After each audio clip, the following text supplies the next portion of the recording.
Falo também sobre o São Paulo que voltou a vencer e Luciano desencantou. Para completar, Corinthians, Vasco, Internacional e todos os clubes com mais ou menos problemas no VAR. Você vai entender essa história daqui a pouco. Para completar, primeira vez de um jogador no São Paulo. Te atualizo também sobre o poder político de Júlio Casares. Tem as últimas do mercado, bastidores, finanças. Fala aí pessoal, sou Jorge Nicola, bem-vindos a mais um vídeo do canal, sempre bom ter vocês por aqui, sem perder tempo, pedir para deixar like, se inscrever no canal e ativar as notificações. Bora direto para o giro de notícias. A primeira informação é sobre a seleção brasileira sub-20, que perdeu nessa quarta-feira por 2-1 para Marrocos e se complicou na Copa do Mundo da categoria.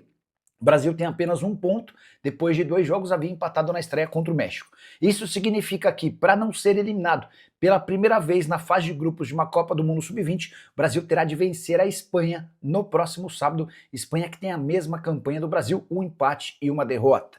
Já a lista de Carlo Ancelotti para a convocação da seleção brasileira principal para amistosos contra a Coreia do Sul e o Japão tem apenas 2 jogadores que atuam no Brasil, o zagueiro Fabrício Bruno do Cruzeiro e o goleiro Hugo Souza do Corinthians. Preciso falar agora sobre valores de ingressos para a Copa do Mundo do ano que vem. Você tem vontade de acompanhar a seleção brasileira nos Estados Unidos, no México e no Canadá? Então segura esses valores. As entradas mais baratas serão na fase de grupos na categoria 4, cuja entrada será de $60 ou R$319. Você não vai encontrar durante toda a Copa do Mundo um bilhete mais barato do que esse. Agora, se você quiser assistir a um dos jogos de abertura, no México, no Canadá ou nos Estados Unidos, já prepare seu bolso. Jogos nos Estados Unidos tem, para abertura, preço mínimo de R$ 2.900 e o preço máximo de R$ 14.500. No Canadá, R$ 1.800, preço máximo de R$ 9.200. No México, R$ 1.900 de preço mínimo, R$ 9.700 de preço máximo. Quero falar agora sobre o São Paulo que voltou a vencer. Eram 4 derrotas seguidas, 1 gol marcado nos últimos 6 jogos, eliminação para a LDU e muita crise. Até que na noite dessa quinta-feira o tricolor venceu Fortaleza por 2-0, jogando no Castelão.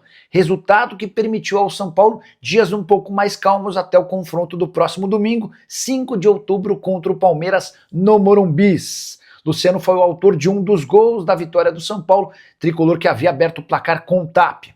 Luciano não fazia gols há 13 partidas e nesse período somente uma participação em gol com assistência no jogo contra o Fluminense. Dá para dizer que o Luciano foi o grande culpado da eliminação do São Paulo contra a LDU por conta de pelo menos 5 gols claros perdidos entre a partida de ida em Quito e a partida de volta no Morumbis. Quero registrar ainda que o São Paulo venceu o Fortaleza no Castelão, mesmo tendo um jogador a menos desde o primeiro tempo, quando o Rigoni foi expulso.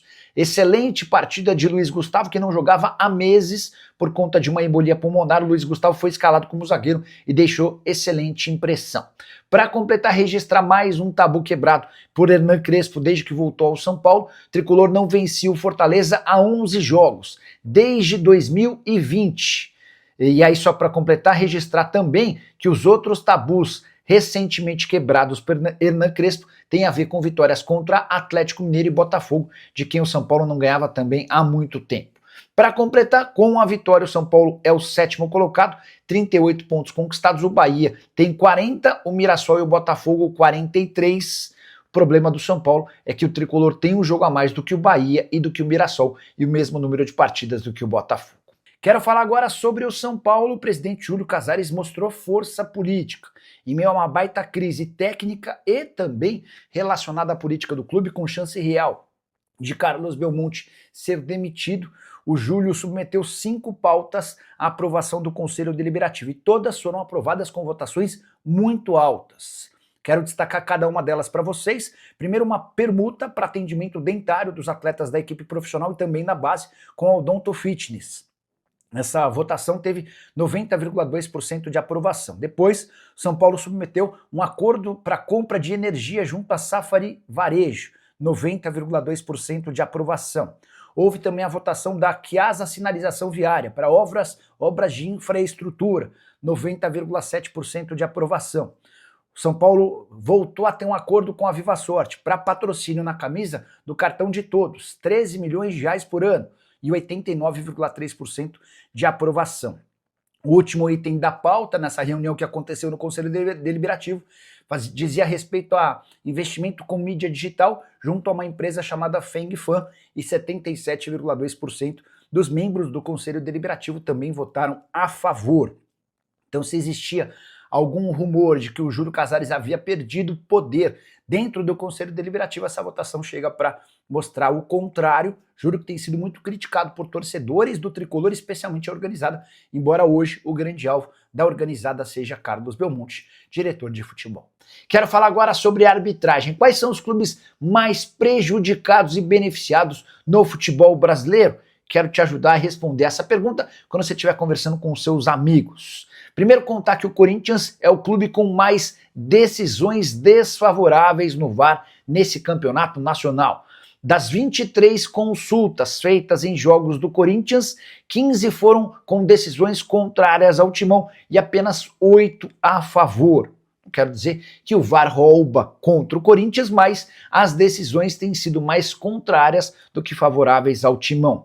Nenhum outro time no Campeonato Brasileiro teve tantas decisões desfavoráveis quanto o Corinthians. Já o Vasco é o oposto. Das 10 consultas feitas em jogos do Vasco, 9 decisões do VAR, ou do árbitro a partir do VAR, foram a favor do Cruz Maltino e apenas uma contrária.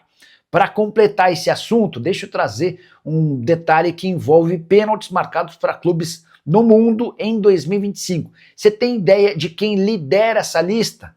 O Internacional é o time de futebol do planeta com mais pênaltis a seu favor em 2025. Foram 23 pênaltis em 49 jogos, uma média de quase um pênalti a cada 2 partidas. O Inter lidera esse ranking com 23, seguido por Al-Ahly e Benfica com 17 pênaltis cada. O União Saint-Gilloise da Bélgica e o Bayern de Munique tem 16 pênaltis cada, e depois aparece já um outro clube brasileiro, o Palmeiras, ao lado de Sporting de Portugal e Real Madrid, 14 pênaltis para cada. Você tem ficado de que maneira em relação à arbitragem? Está satisfeito com as arbitragens nos jogos do seu time? Está revoltado? Já usa o espaço para comentário para dizer o seu time do coração e como é que você avalia os árbitros de futebol no Brasil, beleza? Hora de falar sobre o São Paulo. O presidente Júlio Casares quer separar o departamento de futebol do clube social. Essa é uma premissa de qualquer clube que se torna SAF. Você torna o departamento de futebol como um produto único e depois vende esse departamento de futebol para investidores.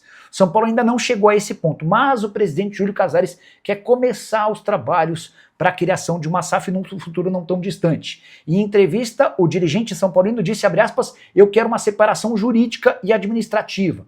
Aí vou terminar meu mandato em 2026 deixando um legado. A verdade é que o Júlio Casares é a favor da criação da SAF, mas ele já percebeu que dificilmente conseguirá avançar durante o seu mandato para a concretização da Sociedade Anônima do Futebol no São Paulo por conta do veto do Conselho Deliberativo.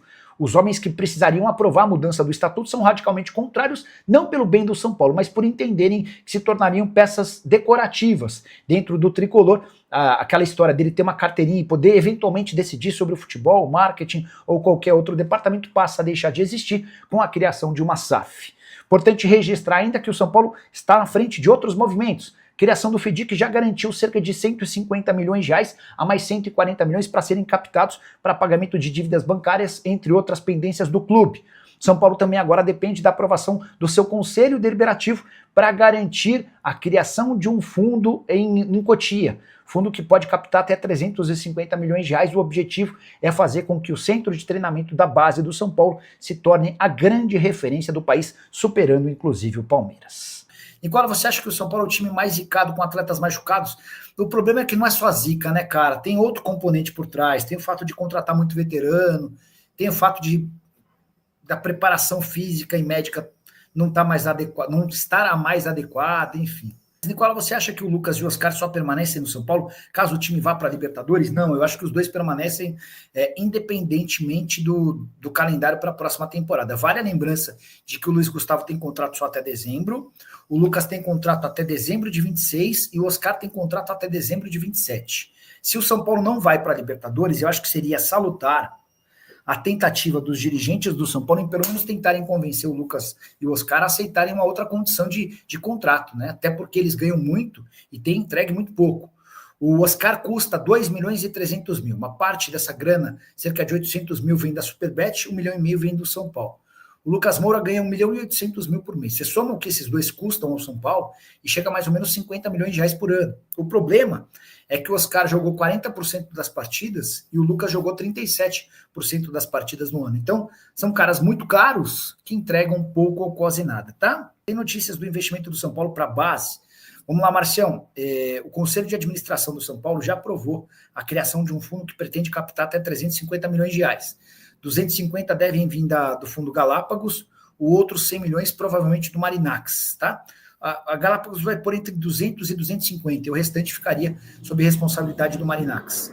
Só é importante registrar que há necessidade de aprovação do Conselho Deliberativo.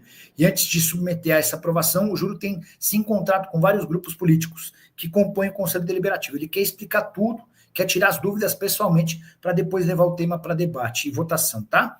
Na semana passada ele se reuniu com 5 grupos de apoio, um deles do Belmonte, e na oportunidade o Belmonte prometeu apoiar, mas o Belmonte, ao longo dessa terça-feira, mudou de ideia, voltou atrás e começou a dizer que não vai abraçar essa ideia e que esse seria um dos motivos, inclusive, para ele deixar o São Paulo, o que a gente sabe que não é verdade, né? Há muitas outras questões que interferem de maneira mais pesada. Tá aí, né, família? Ficamos com aquele giro de notícias exclusivas do São Paulo. Para você ficar por dentro de tudo e não perder nada, chega deixando aquele like maroto, inscreva-se no canal, ativa também o sino das notificações para você ficar por dentro de todas as atualizações do Tricolor Paulista. Combinado? A gente vai ficando por aqui, naquele ritmo, naquele pique. Um grande abraço para você, até o próximo vídeo, vamos com tudo para cima e tchau!